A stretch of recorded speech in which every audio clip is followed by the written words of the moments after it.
বাবা রেনে দে।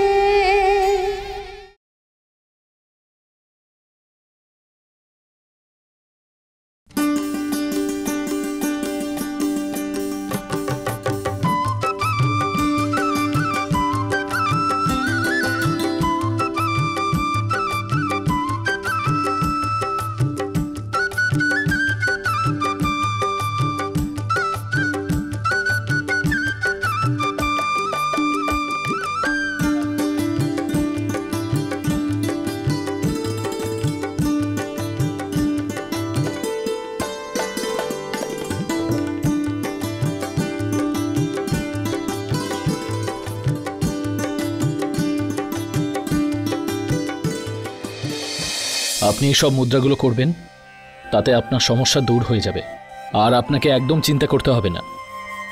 সঠিক দিশা দেখানোর গুরু পেয়েছি আমি, সেজন্য ভগবানের অশেষ কৃপা। বাবা, সত্যি আপনার বাণী শুনে আমার মনের সমস্ত বোঝা হালকা হয়ে গেল। এবার আমাকে শীঘ্রই আগ্রা যেতে হবে। আসলে উৎসবের মরশুম তো, একটু ব্যবসার সন্ধান করতে হবে।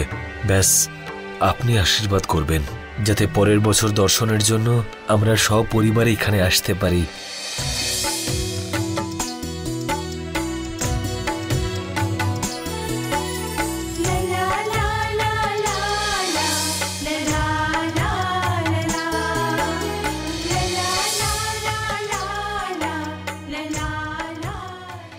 এবার অনুমতি দিন।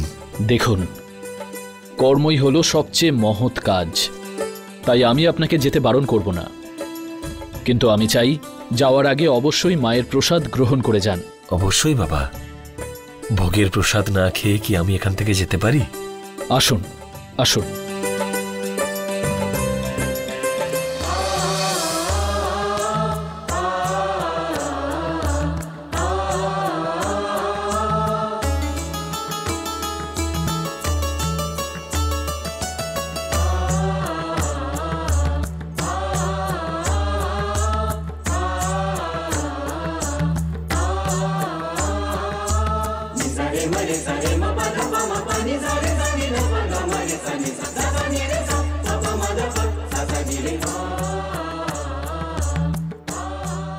আরে এতে আরো ডাল দাও।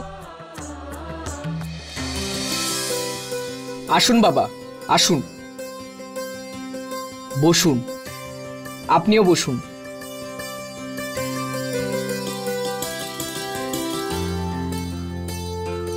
হরিওম হরিওম হরিওম হরিওম। সবাই ঠিকঠাক খাচ্ছে তো?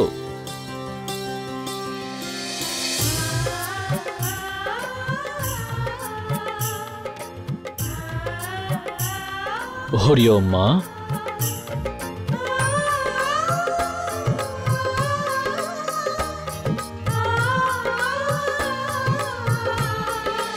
নিন, শুরু করুন।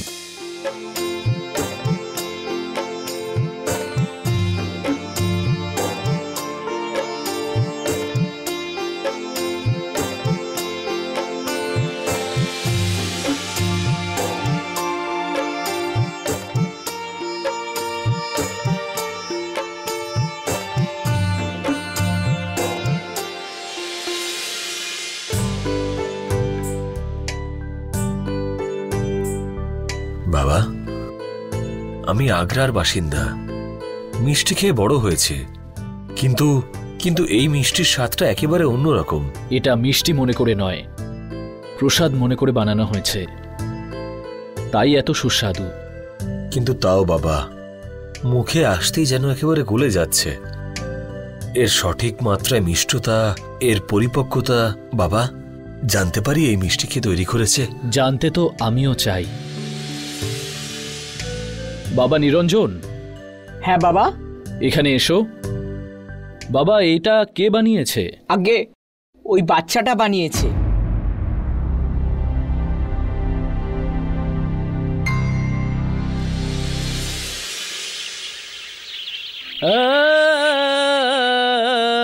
আরে দারুণ।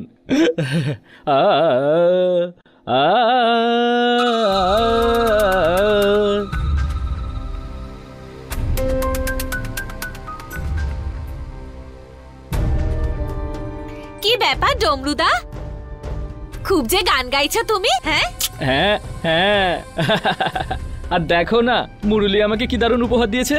এবার থেকে তো রোজ আমি এটা বাজাবো। কৌশল্যা বৌদি দেখে নিও, 1 মাসের মধ্যে আমি তোমাকে ওস্তাদ হয়ে দেখিয়ে দেব। ওস্তাদ ডমরু লাল। হ্যাঁ হ্যাঁ।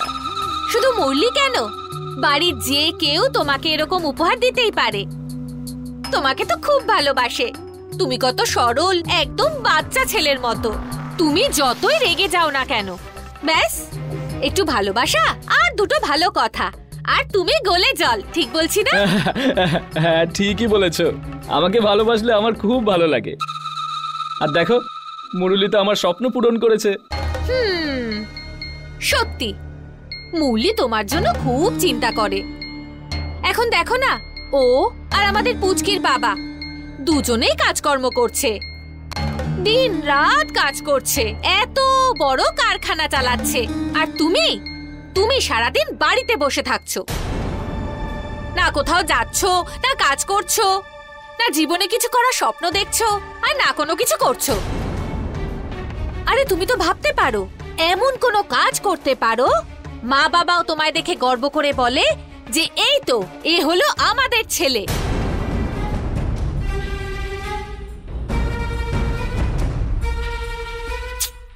বাদ দাও, তুমি আর কি করবে বলো ডমরুদা? তাই তো তোমাকেই খেলনাটা দিয়েছে, যাতে তোমার সময়ও কেটে যায়। আর কালকের মতো না তুমি মুরলিকে আর না বাড়ির কাউকে বিরক্ত করতে পারো। সত্যি মুরলির খুব দায়িত্ব।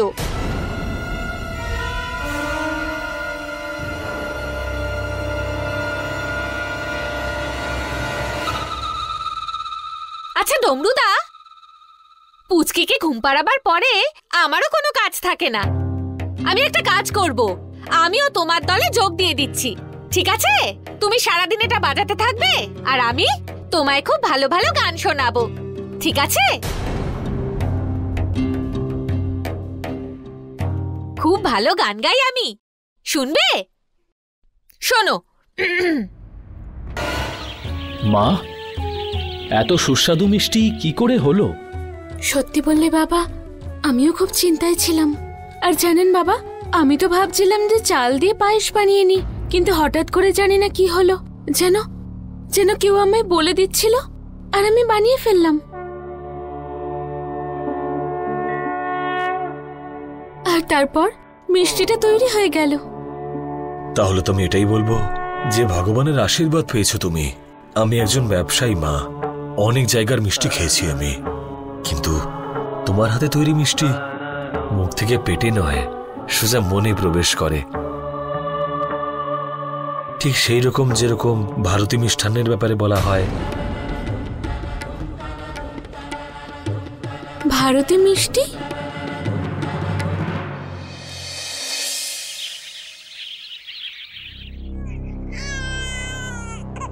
আরে কি হলো? ওহো, আরে কেন কাঁদছো? হ্যাঁ, কি হয়েছে? কি হয়েছে? মজা করছিলে? হ্যাঁ, 1 মিনিটের জন্য ওকে একা রেখে দাও, ব্যাস কান্না শুরু হয়ে যাবে ওর। 24 ঘন্টা কাউকে না কাউকে চাই ওর পাশে।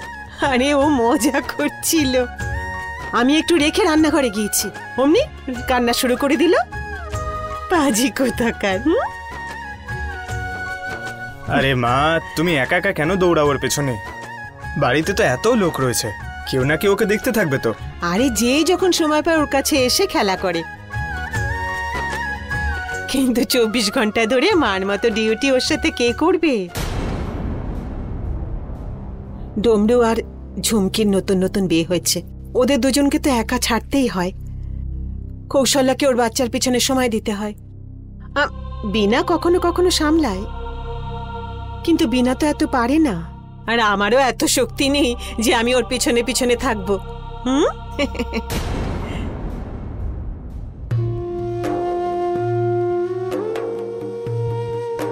শুধু মাই এই কাজটা পারে, যে নিজের বাচ্চার পিছনে সবসময় সময় দেয়, রাত দিন তাকে সামলায়। মা, ওর ভাগ্যে যেটা নেই সে ব্যাপারে বারবার ভেবে কি হবে বলো তো? আজ ভারতী আমাদের মধ্যে নেই, আর এটা সত্যি। এবার তুমিই বলো আমি কি করতে পারি, বলো। কি করতে হবে সেটাই তো সবসময় বোঝানোর চেষ্টা করি মুরলী। ওর মা নেই, কিন্তু কেউ তো আসতে পারে যে মায়ের মতো ভালোবাসবে, মায়ের মতো ওকে দেখাশুনো করবে। জন্মদাত্রী মায়ের থেকে যে বড় করে তোলে সে অনেক বেশি। মা, বাচ্চার সম্পর্ক মায়ের নাড়ি থেকে হয় না, মায়ের মায়া মমতা থেকে হয়।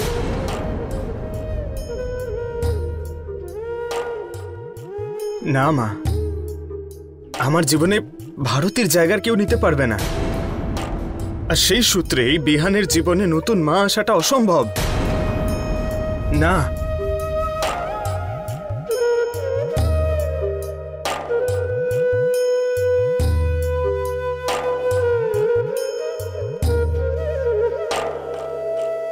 যতদিন আমি বেঁচে আছি মা, ততদিন এর দেখাশোনা আর ওকে ভালোবাসার দায়িত্ব আমি নিচ্ছি। আর যদি ওর জীবনে শুধুমাত্র মাই কম থাকে, তাহলে আমি বাবার সাথে সাথে মায়ের দায়িত্ব পালন করব, সব পালন করব আমি। আমি জানি বাবা, কিন্তু তুই বোঝার চেষ্টা না করিস না না। না মা, না না, এই ব্যাপারে আমি আর কোনো কথা বলতে চাই না মা। আর এমনিতেও এই ব্যাপারে কথা বলে আমার শুধু কষ্ট হবে, আর কিচ্ছু না। মা, বিহান আর আমি ভারতীর স্মৃতি মনে করে সারা জীবন খুব ভালো করে কাটাতে পারবো, কিন্তু ভারতীর স্থান কাউকে দিতে পারবো না।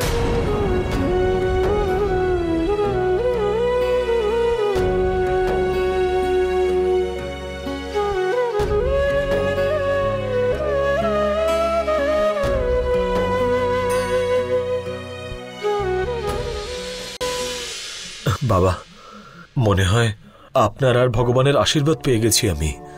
এই মেয়েটার সাথে ভাগ্যই দেখা করিয়েছে আমাকে। এবার আমি আমার ব্যবসাকে উঠে দাঁড় করানোর জন্য একটা নতুন রাস্তা দেখতে পাচ্ছি।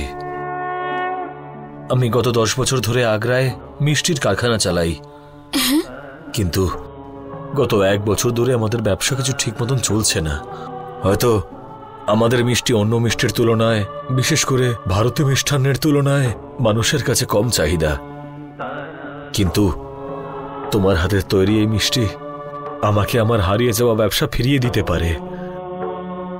তুমি কি আমার সাথে আগ্রায় গিয়ে এরকম মিষ্টি তৈরি করবে আমার কারখানার জন্য?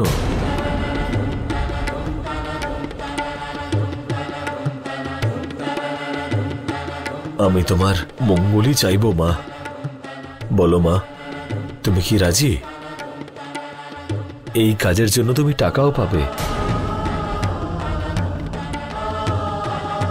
এবার আমার সমস্ত আশা তোমাকে ঘিরে আছে, আমাকে সাহায্য করো।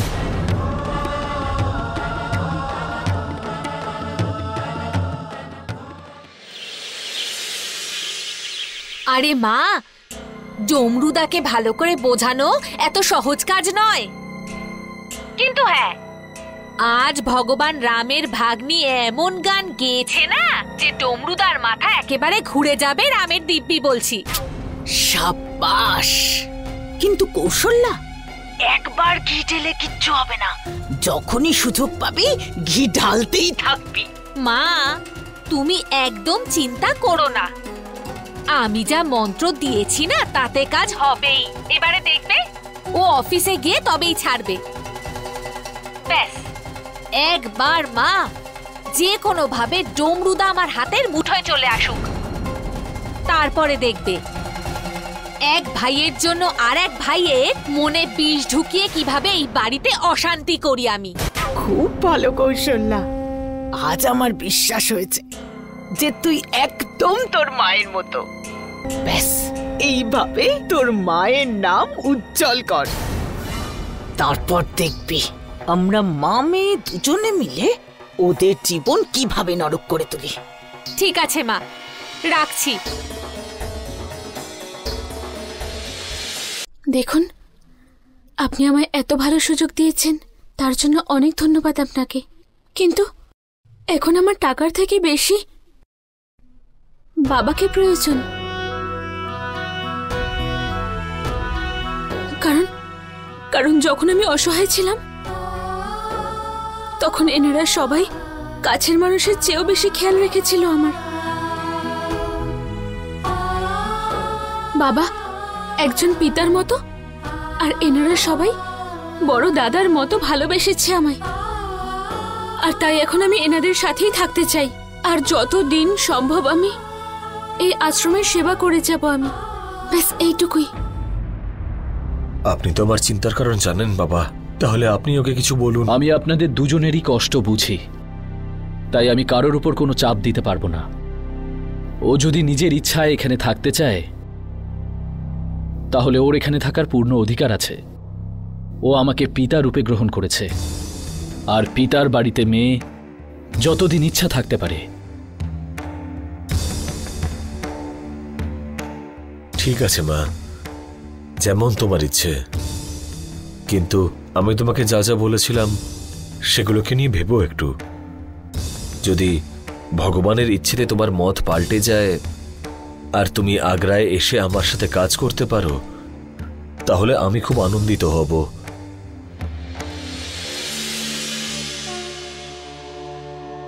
অনুমতি দিন বাবা। হরি ওম হরি ওম।